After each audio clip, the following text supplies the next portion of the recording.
முக்கிய செய்திகள். பிரித்தானியாவின் 17 தமிழ் இளைஞர் மற்றும் பல்கலைக்கழக மாணவர் அமைப்புகள் இணைந்து இலங்கையின் பயங்கரவாத தடுப்பு சட்டத்தை முழுமையாக ரத்து செய்ய கோரியுள்ளன. பாடல் ஒன்றை முன்னிட்டு வழக்கை எதிர்கொண்டு வரும் ஈழத்தமிழர் கலைஞர் சங்கீதன் கணேஷ்குமாருக்கு எதிரான சட்ட நடவடிக்கைகளையும் நிறுத்துமாறு அவர்கள் வலியுறுத்தினர்.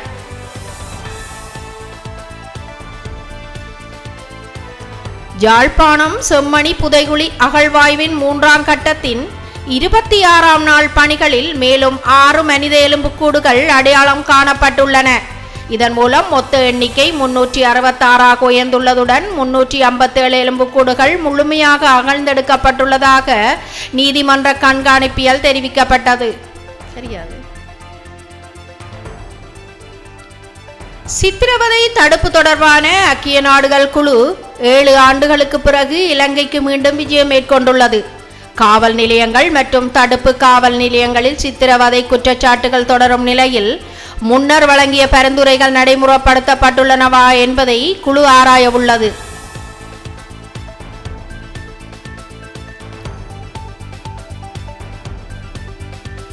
முல்லைத்தீவு கொக்குளாயில் தமிழ் மக்களின் பூர்வீக நிலங்கள் ஆக்கிரமிக்கப்பட்டு பௌத்த விகாரை கட்டப்பட்டு வருவதாக குற்றச்சாட்டுகள் முன்வைக்கப்பட்டுள்ளன.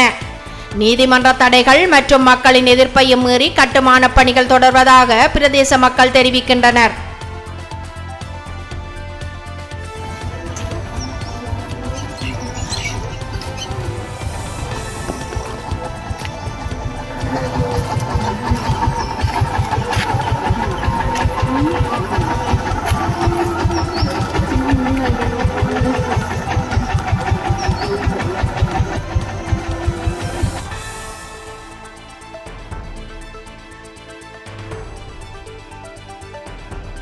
புதிய அரசியலமைப்பு என்ற பெயரில் ஏக்கிய ராச்சிய அரசியலமைப்பை நிறைவேற்ற முயற்சிகள் நடைபெறுவதாகவும் அது தமிழ் மக்களின் உரிமைகளுக்கு ஆபத்தை ஏற்படுத்தும் எனவும் கஜேந்திரகுமார் பொன்னம்பலம் தெரிவித்துள்ளார்.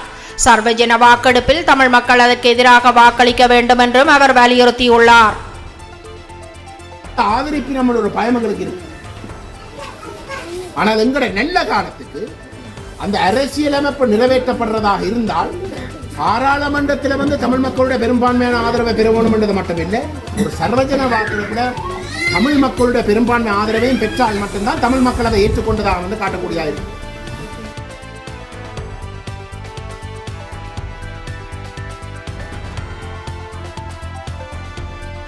வடமராட்சியில் காணாமல் போன மீனவர் சுஜித்குமாரின் 2 பிள்ளைகளின் கல்வி செலவை முழுமையாக தமிழ் தேசிய மக்கள் முன்னணி பொறுப்பேற்றுள்ளது.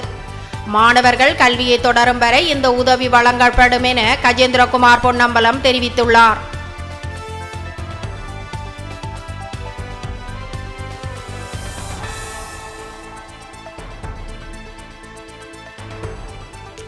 முல்லைத்தீவு குருந்தூர் மலையில் இந்து வழிபாட்டுக்கு எதிராக சட்ட நடவடிக்கை எடுக்கப்படும் என இலங்கை அரசு எச்சரித்துள்ளது.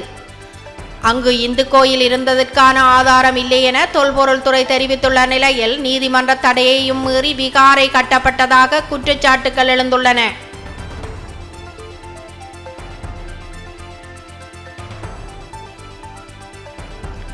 அம்பாறையில் நீதிமன்ற உத்தரவுடன் நடைபெற்ற புதையல் தேடல் அகழ்வில் பல மணி நேரங்களாக மண் தோண்டியும் எந்த தங்கமோ ஆயுதமோ கிடைக்கவில்லை. இறுதியில் அதிகாரிகள் இது வரலாற்று தேடல் அல்ல, மண் பரிசோதனைதான் என்று சொல்லாமற் சொல்லி பணி நிறுத்தியதாக தகவல்.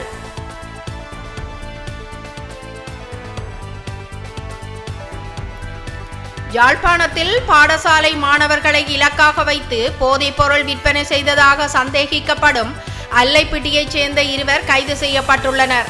பொதுமக்களின் தகவலின் அடிப்படையில் குற்றத்தடுப்பு பிரிவு காவல்துறையினர் இந்த நடவடிக்கையை மேற்கொண்டுள்ளனர்.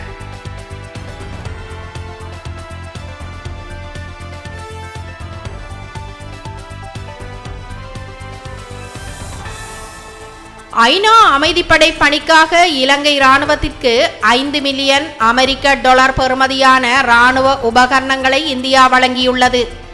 இரு நாடுகளுக்கிடையிலான பாதுகாப்பு ஒத்துழைப்பு மற்றும் நம்பிக்கையின் வெளிப்பாடாக இந்த உதவி அமைகிறது என தெரிவிக்கப்பட்டுள்ளது.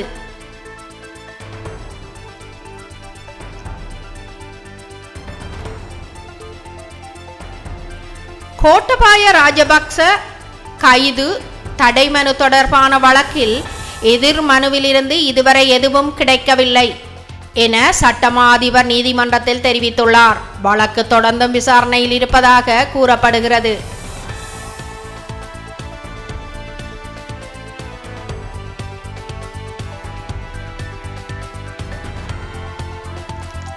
தேசிய டெங்கு ஒழிப்பு வாரத்தின் ஒரு பகுதியாக கந்தளாய் நகரில் விசேட பரிசோதனை மற்றும் விழிப்புணர்வு நடவடிக்கைகள் முன்னெடுக்கப்பட்டன.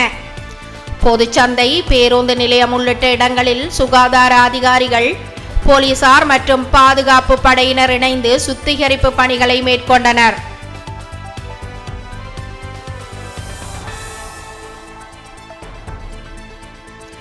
ஜாழ் கண்டி பிரதான வீதியின் பூனாவா பகுதியில் லொரி மற்றும் பட்டா வாகனம் மோதியதில் 2 உயிரிழந்துள்ளனர்.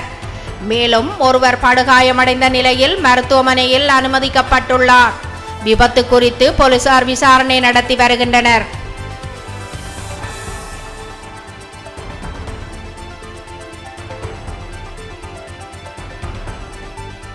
தேசிய ரீதியிலான வருடாந்த புத்தாக்க விருது வழங்கும் விழாவில் யாழ் வேம்படி மகளிர் உயர்தர பாடசாலை மாணவி ரூபிகா அறந்தவம் சிறந்த புத்தாக்குனராக தெரிவு செய்யப்பட்டுள்ளார். அவருக்கு விருது மற்றும் சான்றிதழ் வழங்கி கௌரவிக்கப்பட்டதாக தெரிவிக்கப்பட்டுள்ளது.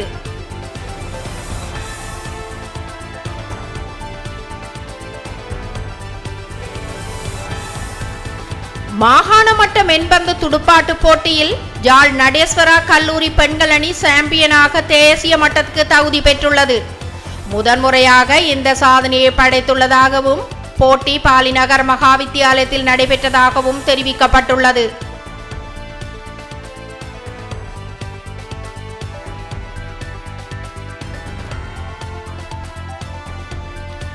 பருத்தித்துறையில் தலைவர் கிண்ண உதைபந்தாட்ட போட்டியில் ஐக்கிய விளையாட்டுக் கழகம் அபார வெற்றி பெற்று அரையிறுதிக்கு முன்னேறியுள்ளது. உடுப்பிட்டி யூத் அணியை 6-1 என்ற கணக்கில் வீழ்த்தி 3 கோல்கள் அடித்த மயூரன் ஆட்ட நாயகனாக தெரிவானார்.